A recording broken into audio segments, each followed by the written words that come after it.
No todo lo que pasó está escrito, pero lo que vas a escuchar merece ser recordado. Bienvenido a Crónicas del Pasado. La historia de Emiliano Zapata no se entiende desde la lógica del poder, sino desde el corazón de la tierra. Nació entre surcos, creció entre injusticias y murió con los ojos abiertos, sabiendo que ese era su destino.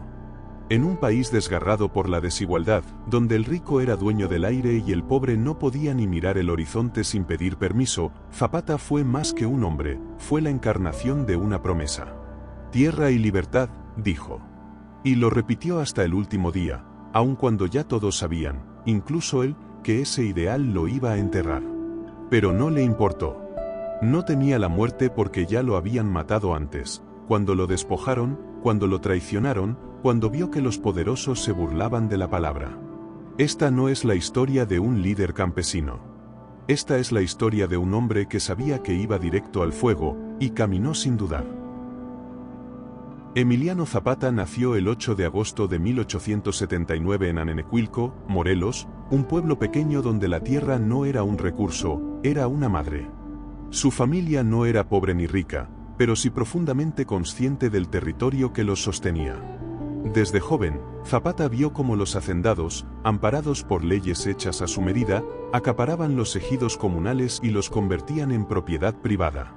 Los pueblos originarios que llevaban siglos sembrando esas tierras eran desplazados, obligados a trabajar como peones acasillados o simplemente borrados del mapa jurídico. Zapata creció viendo esa violencia legalizada, donde el despojo no venía con látigos, sino con firmas. Eso le formó la mirada. No fue un lector de libros ni un orador brillante, fue un observador implacable de las injusticias cotidianas. Y cuando llegó a liderar su pueblo como representante comunal, no pidió permiso para defender lo que era de todos. Ya era Zapata, aunque aún no lo supiera. La revolución estalló en 1910, y aunque las primeras llamaradas se prendieron en el norte, en el sur ardía desde hacía tiempo una rabia más antigua. Cuando Francisco I. Madero llamó a levantarse contra Porfirio Díaz, Zapata vio una oportunidad. No porque creyera en discursos de ciudad, sino porque entendía que el movimiento podía abrir la puerta a algo más grande, devolverle la tierra a quienes la trabajaban. Se unió al maderismo, pero pronto descubrió que la traición no solo vive en el poder viejo, sino también en el nuevo. Madero, aunque honesto, temía más a la radicalidad campesina que a la oligarquía, y se negó a tocar los intereses agrarios. Zapata no tardó en romper con él, y en 1911 escribió el documento que marcaría su lugar en la historia, el Plan de Ayala. Ahí no solo rompía con Madero, sino que exigía, con palabras claras como machete, la devolución inmediata de las tierras robadas. No pedía reforma. Pedía justicia. No ofrecía negociación. Ofrecía revolución real. Desde entonces, Zapata no volvió a confiar en ningún presidente. Ni en Madero, ni en Huerta, ni en Carranza. Para él, todos eran lo mismo si no tocaban el fondo del problema, la tierra. Durante años, resistió como nadie. Con un ejército que no era profesional, pero sí profundamente leal, el Ejército Libertador del Sur fue una espina clavada en el pecho de todos los que quisieron pacificar el país sin repartir el suelo. Mientras los caudillos jugaban a ser estadistas, Zapata gobernaba Morelos con autonomía. Estableció juntas locales, repartió tierras, eliminó a los caciques y permitió que los pueblos decidieran cómo organizarse. Fue uno de los pocos revolucionarios que puso en práctica lo que decía. Y por eso lo odiaban tanto. Porque Zapata no se vendía. No pactaba. No se sentaba en mesas decoradas con banderas. Él respondía con machete y con los pies bien puestos en la milpa. Era incorruptible. Y eso, en medio de una revolución llena de traiciones, era más peligroso que cualquier fusil. El tiempo pasaba, los frentes cambiaban, los presidentes caían, pero Zapata seguía ahí, intacto, invencible en su trinchera del sur. Y entonces apareció Venustiano Carranza, el hombre de barba blanca y verbo constitucionalista, que se autonombró primer jefe del ejército constitucionalista tras la caída de Huerta. Prometía legalidad, prometía orden, pero sus ojos nunca miraron hacia el sur con simpatía. Zapata lo sabía. Y también sabía que Carranza veía en él no a un aliado, sino a un obstáculo. Mientras Carranza buscaba reconocimiento internacional, Zapata mantenía su lealtad a los pueblos. Mientras Carranza redactaba leyes desde el norte, Zapata repartía tierras desde abajo. Y cuando se intentó unificar a las fuerzas revolucionarias, en la famosa Convención de Aguascalientes, Zapata asistió, pero pronto quedó claro que no iba a doblarse ante los discursos. Para él, todo lo que no naciera desde la tierra era humo. Y la historia ya le había enseñado que el humo sube, pero también se disipa. La guerra con Carranza fue inevitable. Mientras el norte se llenaba de telegramas y nombramientos, el sur seguía sembrando rebeldía. Carranza, desesperado por eliminar al líder que no podía cooptar, empezó a tramar lo que Zapata ya intuía, su muerte. No de frente, no en el campo de batalla, sino por medio de una emboscada, una trampa disfrazada de negociación. En 1919, un coronel llamado Jesús Guajardo fingió romper con Carranza y ofreció unirse a las filas zapatistas. Para demostrar su lealtad, ejecutó a carrancistas frente a los ojos de Zapata. Todo era una farsa. Un montaje preciso para construir confianza. Zapata dudó. Lo consultó con sus generales. Pero al final, su instinto de esperanza le ganó al de sospecha.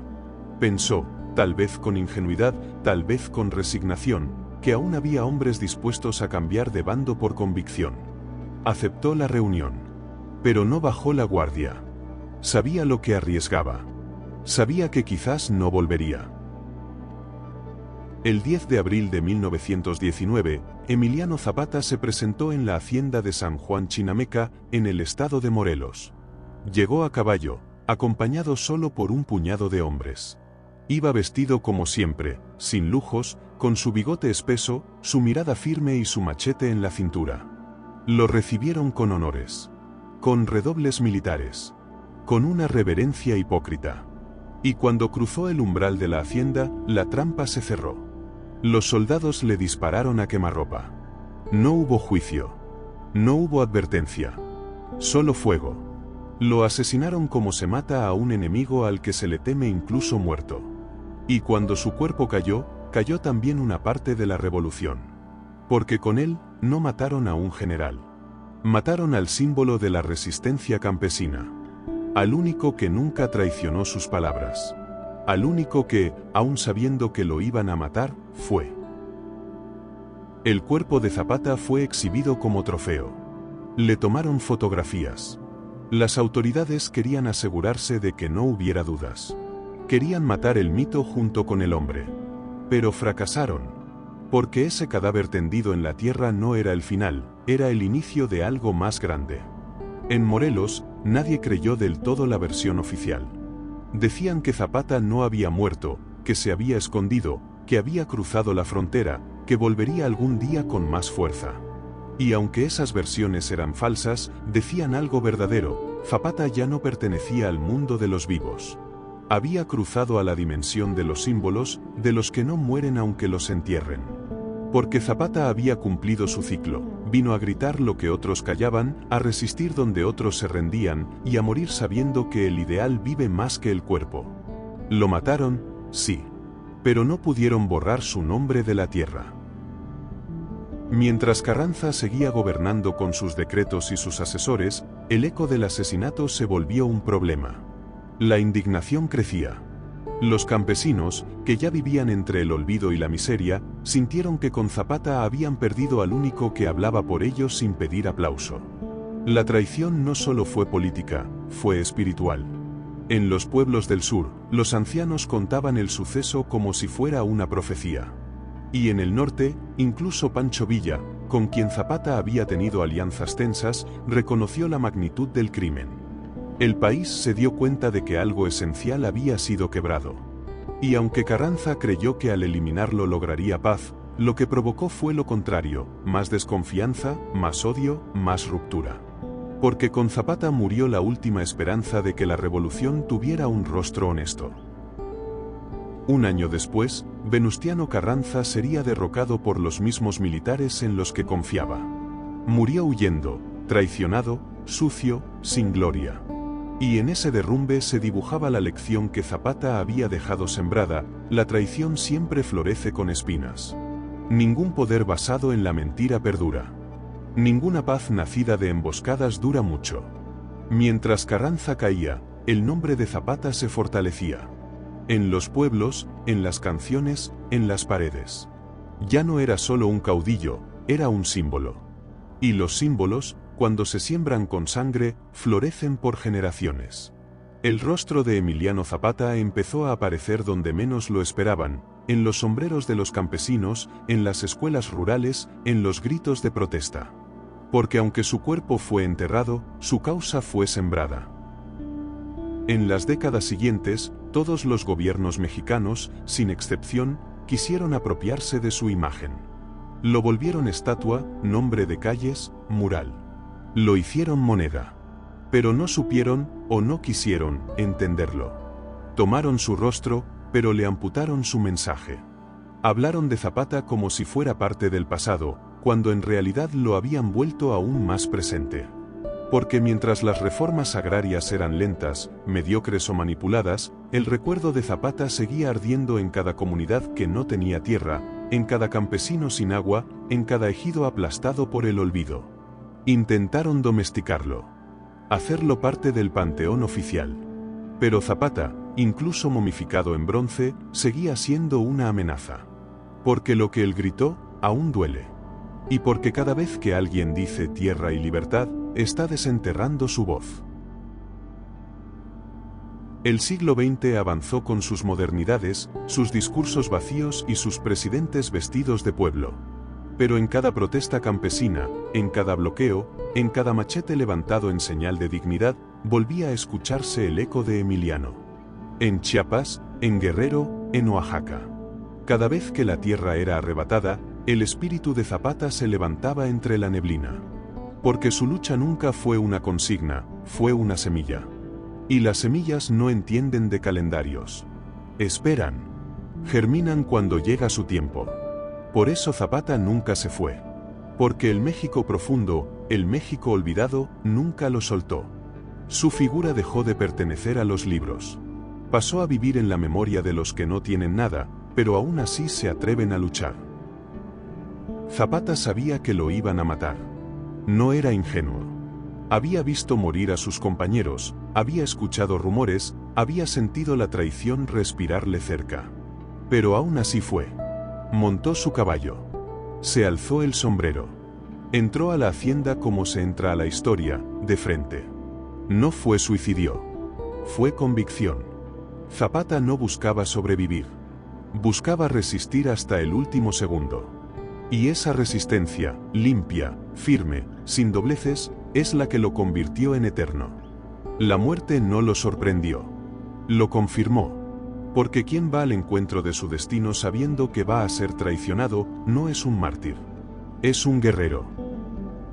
Hoy, más de 100 años después, seguimos caminando entre ruinas que él denunció. El campo sigue roto. La tierra sigue en pocas manos. El olvido sigue siendo ley para los mismos de siempre. Pero también sigue su nombre. En los murales, en los pasillos de las escuelas normales, en los machetes cubiertos con trapos rojos, en los cantos de protesta, en los grafitis de los pueblos sin voz. Zapata ya no necesita ejército. Ahora marcha en las palabras. En cada niño que aprende que no todo lo que viene del gobierno es verdad. En cada mujer que cultiva su parcela como acto de soberanía. En cada persona que, ante la injusticia, decide no bajar la cabeza. Esto no fue solo una crónica. Fue un recordatorio. Una deuda pendiente. Una herida abierta que no se cierra con estatuas. Emiliano Zapata murió sabiendo que lo iban a matar, y aún así fue. Porque entendía que hay causas que se abrazan con el cuerpo entero. Porque sabía que el sacrificio no es derrota si deja semillas. Hoy, esas semillas están por todas partes. En cada rincón donde la tierra aún grita. En cada garganta que no olvida. Porque mientras alguien siembre justicia, mientras alguien levante un machete por dignidad, mientras alguien pronuncie su nombre sin miedo, Zapata vive. Esto fue Crónicas del Pasado, y mientras alguien escuche, México no será olvidado.